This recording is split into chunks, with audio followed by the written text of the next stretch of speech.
শুক্রবার মানে স্পেশাল কিছু, মোটামুটি সবার বাসায় শুক্রবারে অনেক মজাদার খাবার রান্না করা হয়। তো আমার বাসায় ব্যতিক্রম কিছু না। তবে আজকে তোমাদের সাথে আমি শেয়ার করব খুব জোরে করে একটা বুনা খিচুড়ি রেসিপি, যেটা অল্প কয়েকটা মশলা দিয়ে তৈরি করা হয়। তার জন্য প্রথমে একটা প্যান বসিয়ে এর মধ্যে দিয়ে দিল পরিমাণ মতো তেল আর সব রকম আস্ত মশলা, দিল পরিমাণ মতো পেঁয়াজ কুচি।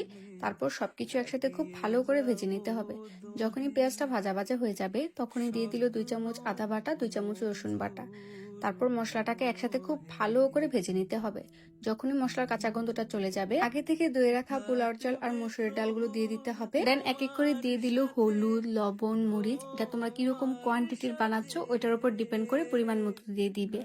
তারপর সবকিছু একসাথে খুব ভালো করে মিক্স করে চালটাকে খুব ভালো করে ভেজে নিতে হবে। চালটাকে প্রায় 3-4 মিনিটের মতো ভেজে নেবে। যখনই চালটা ভাজা শেষ হয়ে যাবে তখনই দিয়ে দিবে ঝালের জন্য কাঁচামরিচ। আচ্ছা দেখো, তারপরে দিয়ে দিল গরম করে রাখা পানি। এখানে পানির পরিমাণটা আমি মুখে কিভাবে বলে বুঝাবো, তোমরা যেভাবে বানাবে ওই পরিমাণ বুঝে দিয়ে দিও।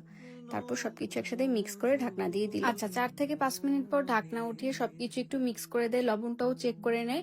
এই সময় যদি মনে হয় যে লবণ লাগবে তাহলে লবণ দিয়ে আবার ঢাকনা দিয়ে দিবে। 5 থেকে 7 মিনিট পর ঢাকনা উঠিয়ে পরিবেশনের জন্য দিয়ে দাও পরিমাণ মতো বেরেস্তা আর ধনিয়া পাতা কুচি। এইভাবে রেডি হয়ে যাবে খুবই মজাদার সিম্পল একটা বোনা খিচুড়ির রেসিপি। এটা এত মজা হয়, আমার আম্মুর করা বেস্ট রান্নাগুলোর মধ্যে এটা একটা। তোমরা বাসায় এভাবে ট্রাই করে দেখতে পারো, আশা করছি ভালো লাগবে। আচ্ছা, অন্যদিকে খিচুড়ির সাথে খাওয়ার জন্য মুরগির মাংস আলু দিয়ে একদম পাতলা করে ঝোল রান্না করেছিল।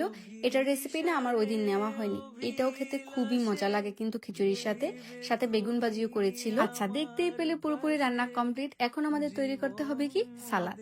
সালাদ ছাড়া খিচুড়ি তো একদমই ইনকমপ্লিট। আমাদের বাসায় খিচুড়ির সাথে সবসময় আমরা মিক্স সালাদই খাই। তোমরা কিরকম ভাবে সালাদ খাও খিচুড়ির সাথে ওইটা কিন্তু আমাকে অবশ্যই কমেন্ট সেকশনে জানাবে। আর খিচুড়ির সাথে তোমার কোন কম্বিনেশনটা বেশি ভালো লাগে, গরুর মাংস দিয়ে নাকি মুরগির মাংস দিয়ে, সেটাও কিন্তু কমেন্ট সেকশনে জানাবে।